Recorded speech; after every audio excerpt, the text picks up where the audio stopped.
மீன் மாட்டிடுச்சு நினைக்கிறேன்டா.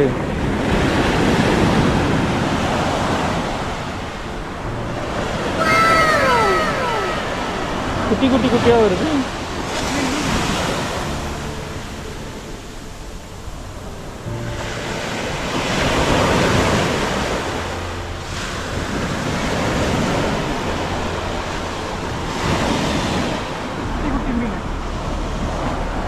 இது நெத்திலி மீன் மாதிரி இருக்குங்க.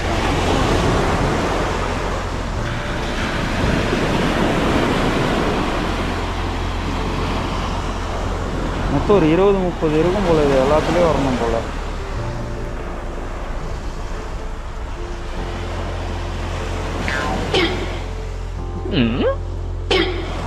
மீன் மறுபடியும் கடலுக்குள்ளே போயிட்டு போயிடும். மொத்தம் 1 2 3 4 5 20 இருக்கும் போல இருக்குது. 20லேயும் மீன் மாட்டா நல்லா இருக்கும்ல. எவ்வளோ நேரமான மீன் பிடிச்சிக்கிறீங்களா? இப்போ தான் வந்தீங்களா? பெரிய பெரிய மீன்லாம் மாட்டோம், சின்ன மீன் தான் மாட்டோமா? என்னடா மீன் பார்க்கறதுக்கு அப்படியே கீத்தனா மாதிரியே இருக்குது. அது மாதிரியே துள்ளுமோ? விடாத கோபால் கிட்ட இருக்க. ஃபைனலாக நம்ம வந்து மீன் பிடிச்சிட்டோம். நம்ம பிடிக்கல அண்ணன் பிடிச்சா நம்ம எடுத்து அண்ணன் பிடிச்ச மீனை நம்ம பிடிச்சிட்டோம் சொல்லிட்டு சொல்கிறேன். உயிரோட தானே இருக்கு மீன். மீன் தான் இருக்குது. எவ்வளோ நேரம் இப்போ உயிரோட இருப்பேன்? நான் ப்ரோ ஒரு அளவுக்கு தான் ப்ரோ. எல்லாமே சும்மாலாம் நோண்ட கூடாது ப்ரோ. சரி ஓகே. குழம்புல போகிற வரைக்கும் ஒரு உயிரோட போகிறோம். துள்ளுவான் பையன். துள்ளி உள்ளே போயிட போகிறான்டா. கோபால் கொண்டுட்டியா கோபால்?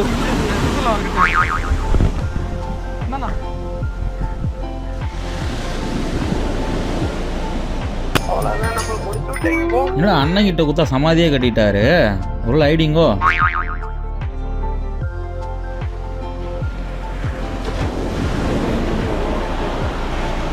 அப்பப்போ இப்படி ஷேக் பண்ணாதான் உள்ளே ஏதோ போதுன்னு வச்சு மீன் சாப்பிடுவோம். அடுத்த தூண்டில் அண்ணன் வெற்றிகரமாக உள்ளே போட்டிருக்காரு. இப்போ கொஞ்சம் கொஞ்சமாக இழுப்பார். மீன் வருதா இல்லை முதல்ல இதில் எதனா வருதா சேர்த்து பார்ப்போம்.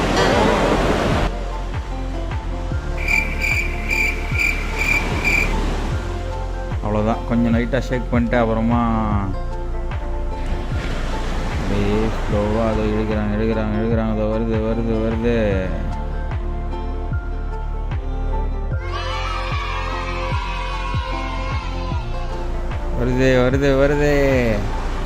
தெரியும். எல்லா குட்டி குஞ்சா மீனும் வந்து ஆர்வ கோளாறில் ஏதோ இருக்குன்னு வந்து சாப்பிட்டுட்டு மொத்தமாக வராங்க.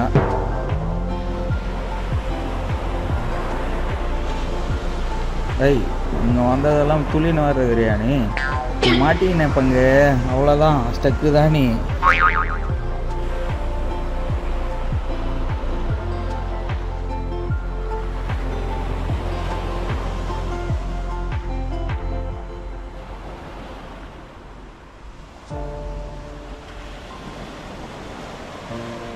அப்படியே அண்ணன் ஒன்று ஒன்றா செக் பண்ண வராரு.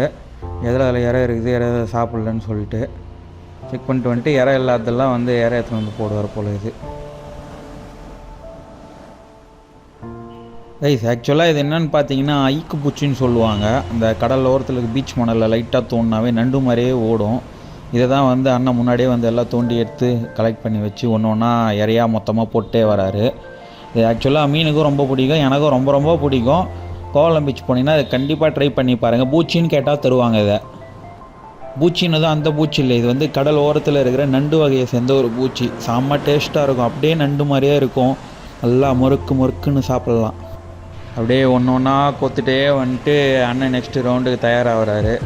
ஒரு முறையும் 12 13 அதில் இருக்கும் அந்த லைனில். ஆனால் வர்றது என்னவோ 4-5 மீன் தான் வருது. இந்த முறையாவது நிறைய வரணும் கடவுளே. அவ்வளோதான், அதை தூக்கி போடணும். அலேக்கா எல்லா மீனும் வந்து கரெக்டாக அந்த எனக்கு பிடிச்சி ஈக்கு பூச்சி சாப்பிட்டு எல்லாம் வெளியே வாங்க பார்க்கலாம். சாப்பிடணும் போலவே இருக்குது. அவ்வளோதான், வருது. ஒரே ஒரு திமிங்கலம் மட்டும் வந்தால் போதும், எல்லாம் சரியாக போயிடும். ஆனால் திமிங்கலம் தான் பத்துமான்னு தெரியாது நம்ம இருக்கு. பெரிய மீன் மாட்டிடுச்சு. ஆனால் இங்கே வந்து நெத்திலி மீன் தான் வரும் போல் இருக்குது. பரவாயில்ல. ஆனால் ஒரே ஒரு பெரிய மீன் வந்து நிற்குது.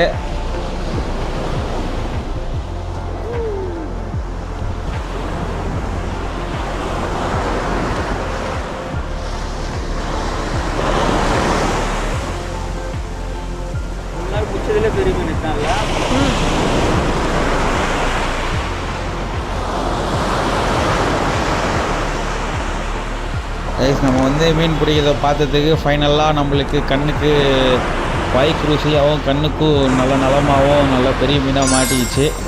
அவ்வளோதான், அண்ணன் எடுத்து அதையும் ஹைட் பண்ண போகிறாரு. சாவறதுக்கு முன்னாடி சமாதி கட்டி அதுக்கப்புறமா திருப்பி செய்வாரா என்னன்னு தெரியல, பார்ப்போம்.